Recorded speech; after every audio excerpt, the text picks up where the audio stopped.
Hello and welcome. You're watching To The Point. This afternoon, the Prime Minister held a 4-hour all-party meeting to create cross-party consensus to tackle the crisis in Kashmir. My guest today was a key participant in that meeting. On Wednesday, when the Rajya Sabha debated Kashmir, his was one of the most radical speeches. His analysis of the problem as well as his belief in what is the correct solution may not have been welcome to main party ears, but by the same token, it was probably welcome to Kashmiri ears. With me today to talk about the all-party meeting, how he views the Kashmir situation and what he believes needs to be done, is the General Secretary of the Communist Party, Marxist, Sitaram Yechury. Mr. Yechury, let's start with today's 4-hour all-party meeting. What was the outcome? Well, the outcome was a 40-minute lecture by the Prime Minister looking straight into the camera, and we were all sitting there. And it looked like that all that we discussed in the 3 hours before that was not much was reflected in what he said finally. So I think the government has some game plan which it has in mind, and this consultation was not really serving as an input. So in other words, you're not happy with the outcome of today's meeting? Yeah, because we made many suggestions. I mean, there was no response. The only response was the Home Minister telling us later, all your suggestions have been noted and they'll be taken into consideration. The government has announced that in fact it will have talks with all stakeholders. Does that term all stakeholders include Hurriyat, or is that still unclear? Well, we presume it includes the Hurriyat.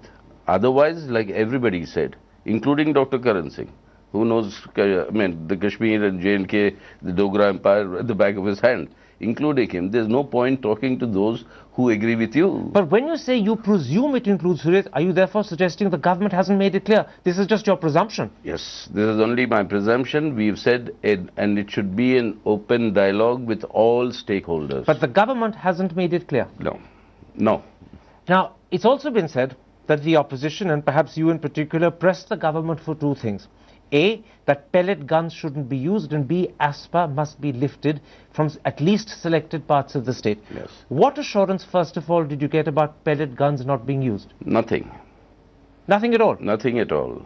In complete silence? Absolutely. And we said, at least you tell us that you will take that into account. No. What about on the lifting of ASPA from selected areas? No response yet. So on both not using pellet guns and lifting ASPA, you got no response at all? At all. Not at today's meeting. I hope there will be some response subsequently, but I don't know. Sanjay Raut, the Shiv Sena participant at today's all-party meeting, came out and told the press that a decision has been taken that there will be no talks with Pakistan whatsoever. Was such a decision taken? No, no. None at all? None at all, but that was indicated in the Prime Minister's final, long speech. But there was no such decision at all. When you say it was indicated, you're saying he suggested or hinted that there will be no talks with Pakistan, but didn't say so explicitly? No, he didn't say it so explicitly, and he was talking about the POK more than what was happening in the Kashmir Valley today. In fact, the government has announced that there will be talks with citizens of POK, possibly citizens of POK who are expatriates, i.e. not living in Pakistan. Is that just a general expression, or does the government have particular individuals in mind? I have no idea, and none of us have any idea. So it could have been a general expression, or what is the purpose of that? Even that it is not known and not clear. It was made, a statement was made to that effect. But you don't know if they have individuals in mind, and you don't know what the purpose of talking to them is. And we were only told that our missions will be advised to get in touch with these people. You mean our diplomatic missions abroad? Diplomatic missions abroad. So India will attempt through its diplomatic missions abroad to contact citizens of POK living in foreign countries to talk to them. Yes. Did the government believe that this was a substantive step in trying to sort out the Kashmir mess, or is it just a political ploy to counter what Pakistan is doing when they talk to our citizens? Well, how this can help solve the present problem in Kashmir, it just can't be understood. At least we didn't understand, those who were attending the meeting. And the government didn't explain its thinking? No, it did not. Did you attempt to ask the government for some explanation? There was no, that is the point that I'm trying to tell you, that after the Prime Minister made that speech, there was no opportunity for anything to be questioned or discussed. That was the end of the meeting. You're saying a very important thing. You're saying that instead of responding to the issues and concerns raised by people like you and other parties, What you got was a 40-minute speech from the Prime Minister, At the end. delivered, as you said, with the Prime Minister looking straight at Doordarshan cameras, That's it. with all of you there as sort of audience. That's it. We were just part of the audience. And he didn't address any of the issues and concerns you brought up. None of the major issues that were raised. Pellet guns, AFSPA, or the question of this dialogue with all stakeholders, none of those major issues were addressed. What about the issue of sending an all-party delegation to Kashmir? In the Rajya Sabha, the Home Minister indicated that he wasn't averse, but the groundwork had to be set, the Chief Minister had to be consulted, so no date could be fixed. At a press conference that he held after today's all-party meeting, the Home Minister seemed to say this issue wasn't brought up at all. Was it not brought up? I brought it up. You brought it up? I brought it up. So when the Home Minister says an all-party delegation wasn't brought up today, he's wrong. I brought it up and I said it's up to the government. Government must lead the all-party delegation. So you make your assessment and then you tell us when. Well, you've just contradicted what the Home Minister said at a press conference. That's important. But let me go one step further. When you brought it up and you said the government must lead an all-party delegation, what response did you get? Nothing, because all of us were giving our inputs. We presumed that at the end of this entire the discussion, after all the leaders have spoken, that there will be some response. But I told you what the response was. So again, this is another, I believe this is perhaps the fourth issue you brought up, the other three being AFSPA, pellet guns and talking to the police. The fourth is an all-party delegation, yes, and you got no response. That's right. And there were two other issues. Which one? One is that on the question of the issue being taken to the United Nations Human Rights Commission. By the Pakistanis. Pakistanis. So there the position that was flagged off by the External Affairs Minister at the meeting. And there I said that our position has always been that Kashmir, this is an issue, a bilateral issue between India and Pakistan. So there is no scope for it to be discussed in any multilateral forum. But I added, to which there were nods, I thought, in agreement, with saying that in order to prove our credibility to the international community, our National Human Rights Commission must look into these issues. What response did you get? Just the nods. So I presume that... Just for the clarity of the audience listening to you, when you said our National Human Rights Commission must look into these issues, you're talking about allegations, yes, of human rights violations in our Kashmir. In our Kashmir. And because we're a democracy, our National Human Rights Commission must look into it. Exactly. And you got no response. No. Now, what about the absence of Omar Abdullah and the National Conference? Not only is Omar Abdullah a former Chief Minister, in fact he's the last Chief Minister if you don't count Mufti Muhammad Said's brief term, but his party, the National Conference, has ruled Kashmir longer than perhaps any other party. Correct. Did someone ask, why is he not present? Yes, it was asked and the Home Minister clarified, saying that he had spoken to the former Chief Minister Omar Abdullah, but he had spoken a little too late during the day today, and therefore it was not possible for him to come, and therefore he did not come. And it was also asked. But I'm stopping you. You're saying to me that the Home Minister only contacted and invited Omar Abdullah today, i.e. a few hours before the meeting. That's what the impression I got from what he explained. When were you invited?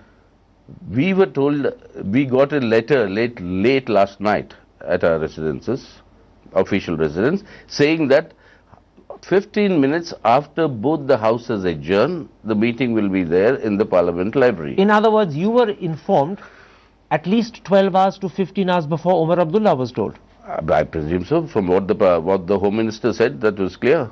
In other words, is it possible that the Home Minister contacted Omar Abdullah because today's Hindustan Times had a story where Omar Abdullah had made it clear to Harinder Baweja that in fact he hadn't been invited and he couldn't understand why he wasn't invited? I agree. That's what the Home Minister was saying, that he contacted but too late in the day. But then we made Can I ask you this?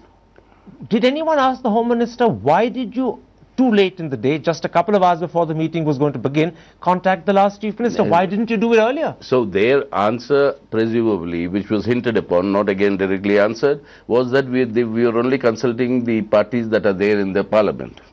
Then why invite him today at the last moment? That is it, A. B, then today's government in Srinagar, why isn't, okay, you have the PDP members of Parliament who were there at the meeting today, but I think if you want really a meaningful discussion, you should have had the Chief Minister also here. Was she invited? No, I don't think so. Mehbooba Mufti wasn't invited. I don't think she was invited because we were told that since the PDP has members of parliament, they are represented here, so they take that party's position. Do you think that this entire organization, the setting up, the thinking behind this all-party conference that happened today was vitiated by poor planning, poor thinking? No, you see, you must understand one thing. The demand for an all-party meeting was raised by me with the Union Home Minister 32 days ago, when he called and said these disturbances have erupted in our part of the Kashmir Valley, and therefore what should be done? I said, first, please start the political process, call an all-party meeting here. It took a full 1 month before this meeting was called. And then they called it without inviting, as you say, Mehbooba Mufti, the Chief Minister, without inviting the last Chief Minister. Then they changed their mind about the last Chief Minister and tried to invite him today itself a couple of hours earlier. So hence my question. Has it been organized without proper planning? I think after the discussions in both the Houses of Parliament, finally the government could not escape this meeting. Could not escape. In other words, they were pushed into it, you're saying? And I think so, because that's why the end of the session, when everything, I mean, when all the discussions were over, but even both if the houses passed resolutions. But remember? even if they were pushed into it, they still had 2 days to plan it and invite people. And of course they had. But then we got the invitations only late last night. There was no, there will be an all-party meeting. We were asking for it. Okay, let's move beyond today's all-party meeting. You've revealed an awful lot of important details about the all-party meeting, but I want to come to, in fact, the core issue, the present unrest in Kashmir. Now, this is not the first time that Kashmir and the valley have been paralyzed by unrest. It happened in 2008, it happened in 2010. In fact, it's happened periodically since the troubles began in 1990. And the key critical question is this: are we mishandling Kashmir? Are we, as a nation, guilty of responding to Kashmir as a law and order issue rather than recognizing and responding to the alienation of the people? Of course, that is exactly the main point that I have made in my interventions, my party has been making for many years, that it is not a law and order problem alone.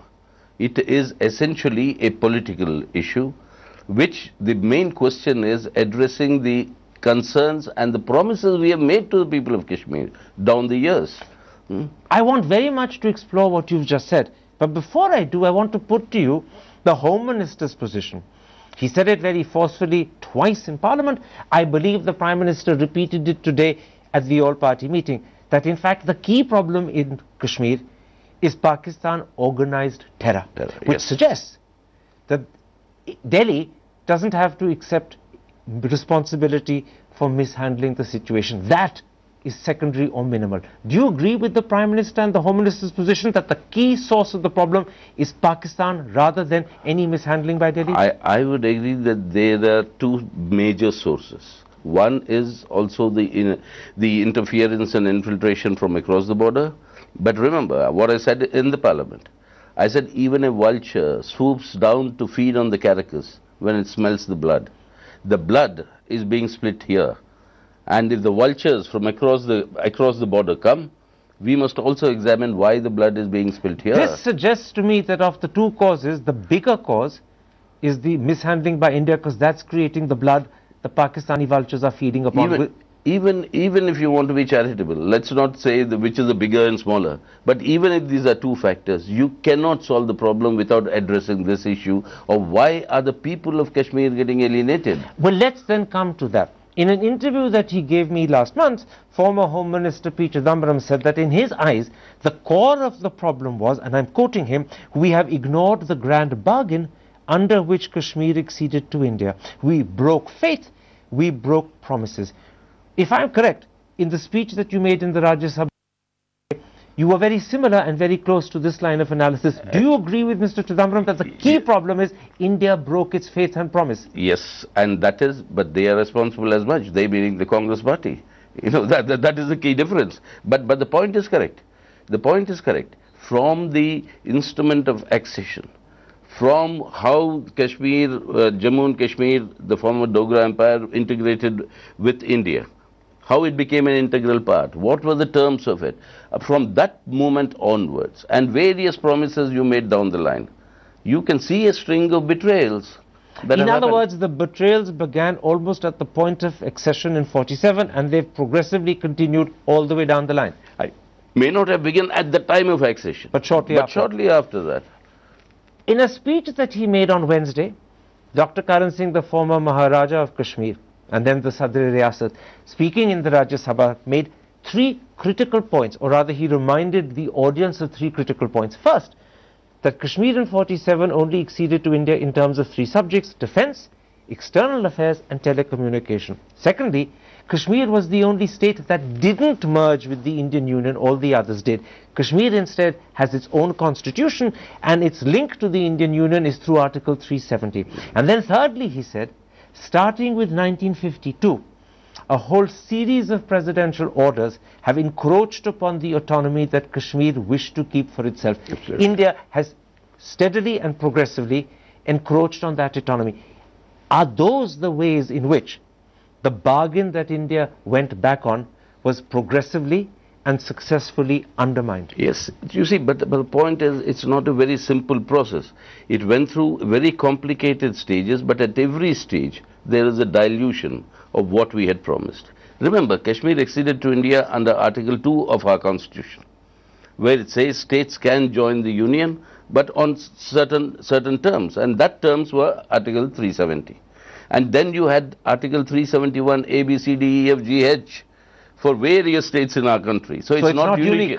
It's not unique to J&K. But in the case of J&K, progressively, as Dr. Karan Singh said, India has undermined those terms of accession. Yes, that is what has happened. That is what was the whole trouble. And when you say India has broken its promises, or when Mr. Chidambaram says India has failed to keep the bargain, it's this encroachment on Kashmir's autonomy that is the breaking of the promise. Yes, that is it, and that is where it comes. The Sheikh's arrest, the Sheikh's subsequent release, his untimely death, the toppling of a democratically elected government. You see, that is what I was also arguing with Mr. Chidambaram and the Congress party there, saying that you have also contributed to this. Absolutely. But at the end of the day, as far as Kashmir is concerned, analysts point out that between 47, when the state acceded to India, and 1990, when the troubles began, and you hinted at this a moment ago, 3 seminal political developments took place. First, in 1953, the dismissal of Sheikh Abdullah, the sitting chief minister, and his subsequent arrest.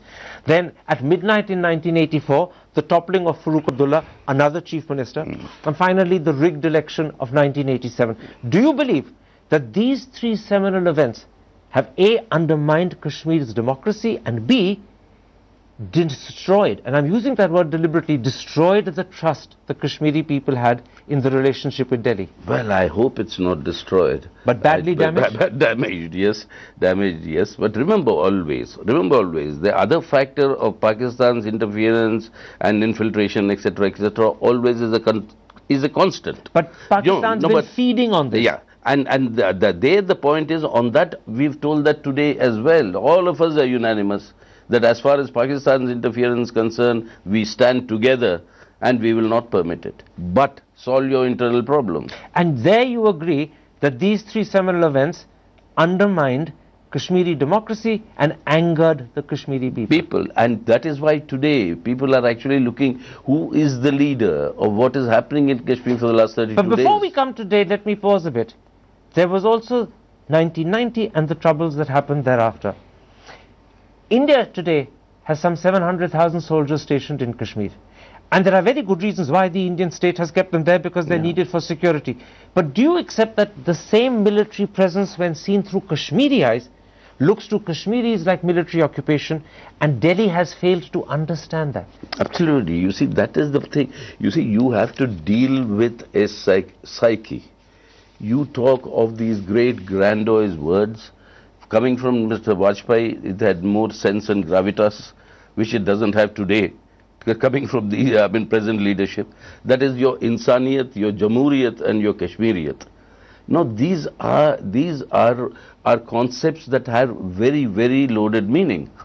Now, you know, insaniyat, humanism, democracy, and Kashmiriyat. Are you suggesting that these concepts, when Kashmiris are faced with 700,000 soldiers on their territory, don't look convincing, because there's no reflection of their anguish at the fact that they believe that theirs has become occupied territory. Yes, and you please. So are you accepting that one of the key mistakes made is that we haven't seen Kashmir through Kashmiri eyes? You see, even if you require the security forces for our internal security, etc., all the reasons, but the point is, along with that, the confidence building amongst the people of Kashmir hasn't happened. That is the problem. If you had that confidence building, there wouldn't be an objection to this. This wouldn't be seen as an occupation force at all. But it is seen as an occupation because force. you have not built that confidence. And so that is what we are saying address now. And is this again part of the so-called broken promises? Of course it is. Of course it is. Of course it is. Today's condition, you see suddenly for about 6 months a wonderful peace and great prosperity, the peak of the tourist season, the Amarnath Yatra goes ahead, and even now in these disturbances nothing happens to the Yatra. And they kept in, remember, when the partition took place, you had communal rights, you were a part, we were all part, in the whole of the North India. Kashmir was unaffected. Exactly. So what you're saying to me is that this, is it. Kashmir acceded to India believing it would share in and prosper in India's democracy. But instead of getting democracy, Delhi governments have progressively undermined Kashmiri chief ministers, from Sheikh Abdullah, Farooq Abdullah to the 87 elections. Delhi has, for security reasons, converted Kashmir into what Kashmiris regard as military occupied. Instead of getting democracy, what they've got, as they see it, is military occupation. Yeah, but this is not so simplistic. But the perception that finally what you've come to, that is it. And that perception Delhi hasn't tackled. Right. And that is what you have to tackle today. How much worse is that perception made by the existence of the Armed Forces Special Powers Act, which allows soldiers to, with impunity, enter people's homes, arrest them and even shoot to kill, and then gives them legal immunity because they can't be prosecuted unless the central government says so? How much has that ASPA added to this perception the Kashmiris have that we wanted and we thought we'd get democracy, but we've ended up losing it instead? You see, that is why we are saying withdraw it from areas where it's not required. Keep it on your border areas to check the infiltration which is required. But you withdraw it, give that sense of confidence.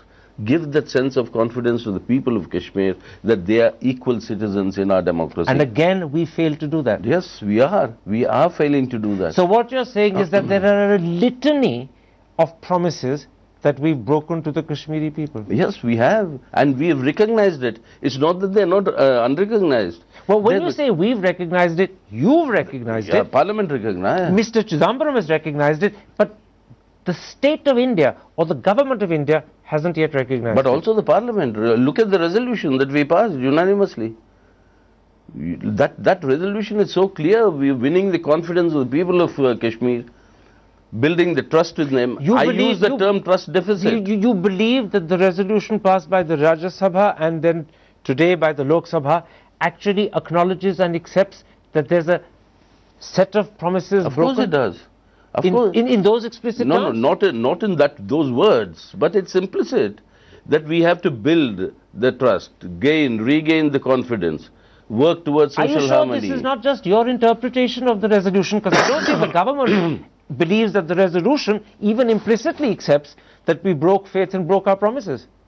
Well, if the government, but that is the general understanding. Anybody you know. That's your understanding. I don't think it's the government's. I don't know, but the Parliament's understanding. That was at least as far as in the Parliament. That was what was all of our understanding. All right, let's take a break at that point. We've discussed two very important things. Your belief that today's all-party meeting did not achieve very much, critical assurances that you wanted on critical issues, you got silence rather than assurance, and that you claimed that the Prime Minister, and I'm saying deliberately, you claimed that the Prime Minister responded with a 40-minute speech to the Doordarshan cameras rather than talking to you. And we've also discussed what you believe is the core problem in Kashmir, which you say, like Mr. Chidambaram, we went back on our promises, we broke the bargain with which Kashmir acceded to India. Let's take a break and come back and turn to the third critical issue. What then is the solution to the crisis in Kashmir? What is it we need to do to get back their trust and their faith and confidence? We'll be back in a moment's time for the second and last part of this important discussion.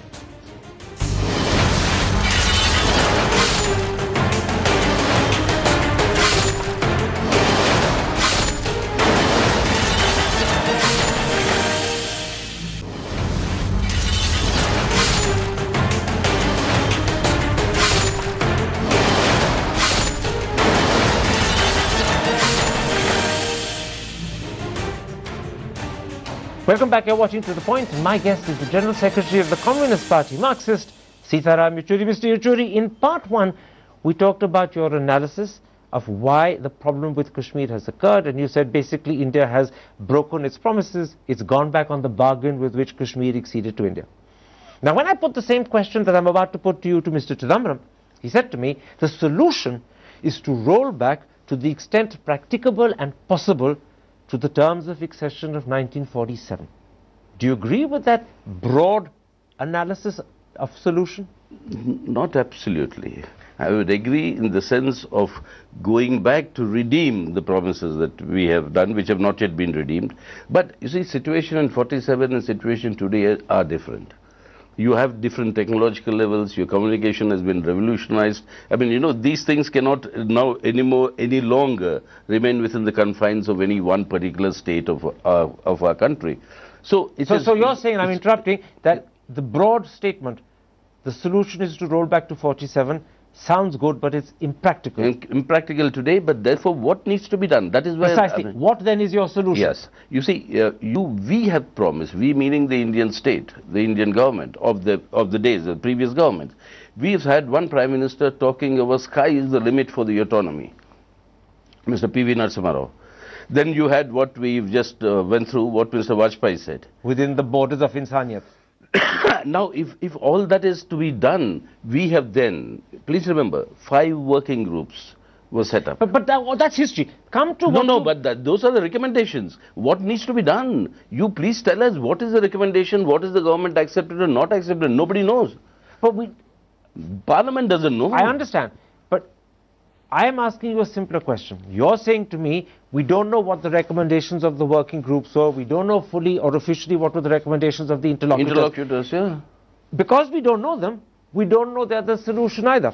Right? I'm asking you, therefore, what do you, Sitaram Yechury, believe is the solution? You've told me the analysis, that we broke the bargain, we failed to keep our promises. That's the analysis. What's the solution? Yeah, the solution depends on what's the objective. The objective is to win the confidence of the people of Kashmir. Yes. And that confidence can be won over only through a process of a political dialogue. We talked to all stakeholders in the valley.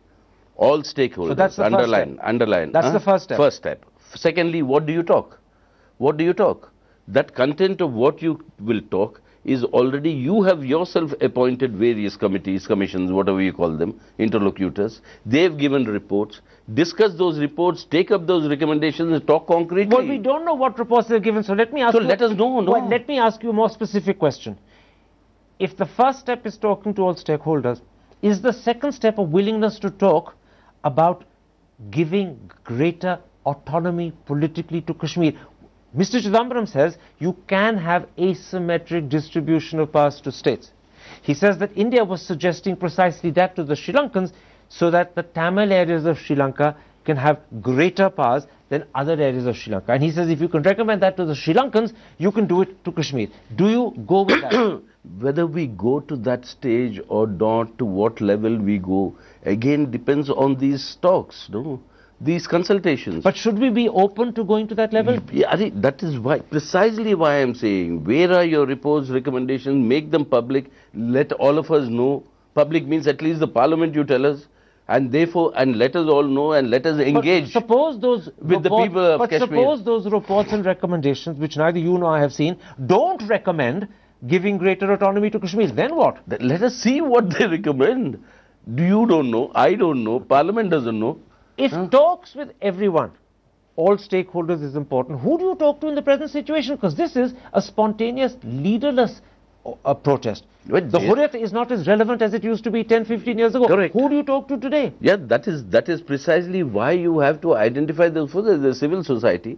There are various other organizations that are working in Kashmir and who are, in the moment, I believe, very active in this and all this that is going on there. We'll have to talk to all of them, take every one of them on board. They are recognized political parties. There are various ethnic groups who have their organizations. You have from the Pandits to the tribesmen, you have their and should these talks happen in Srinagar or should they be invited to Delhi? Well, I mean, if you do it in Srinagar, there will be greater confidence building. If you can do it there. That's why I'm saying... And who's the we? Should it be the central government or the state government? To begin with, first take a delegation like we did in 2008, 2010, take a delegation of the Indian Parliament, let the government take it to Srinagar. Meet everybody, invite everybody, let them come and say. Can I tell you one problem with that? Omar Abdullah last month said to me that because the delegation that went in 2010 and the interlocutors that were then set up by that delegation got completely ignored, both by the then UPA government and by Parliament, the interlocutors' recommendations weren't even made public. If another delegation goes now, Omar Abdullah says it will be seen as a gimmick, it will not be seen as a serious step, and even he may not be willing to meet the delegation. No, you see, it was not seen by the Parliament also, the interlocutors' report. We don't know. We don't know. I mean, the interlocutors... Yes, but because you don't know, you can't build a lot on it. No, that's it. You give it to us now. But there may not be anything in it worth building How on. do we know? Give it to us. Then we will... No, then we will say... Can I put this to you? No, please 1 minute. You were very clear in your analysis of what's gone wrong, but when it comes to my asking you what is the solution, you don't have a clear solution. You don't have clear steps. You're slightly fishing. No, obviously there is no clear answer. The answer will come only through consultations. Please remember, in other words, you cannot go with a pre-laid recipe saying this is the solution. So we're like blind men feeling our way. Not blind. They are not blind men feeling their way around an elephant. It is actually a process of consultation where a solution will emerge, and that is the process of confidence building. In other words, you're saying talk to everyone, find out their grievances, and then it will emerge what is the solution. That is the only way you can build confidence. Did you make this Don't go with a preconceived solution. Did you make this point at the all-party meeting today? Yes, I did. As forcefully as you have to me? Well, I mean, there was no such interaction. I mean, you should have been there to force me out all this as forcefully. But if I forced it out to you and there was no one there to force it out to you, are you saying you didn't make it clear? I made it. I made it very, very clear. I said to the government, you lead the delegation, we will all come with you, call everybody, and let us heard. And you got no response. And this is why you believe today's all-party meeting was not a satisfactory meeting from your point of view? From our point of view, it should have been much better. There should have been much greater preparation by the government. It didn't happen, unfortunately. In which case, very quickly, because time is against us, do you think Kashmir slowly and steadily will return to normal, as the finance minister claimed at the press conference this evening that it is, or are you very worried? I'm worried, but I want it to come back to normal. I think we can do a lot more to make it come back to normal. But that lot more hasn't happened as yet? Not yet, but we will put the pressure, continue to keep the pressure on the government to make that happen. All right, Mr. Yechury, a pleasure talking to you. Thank you.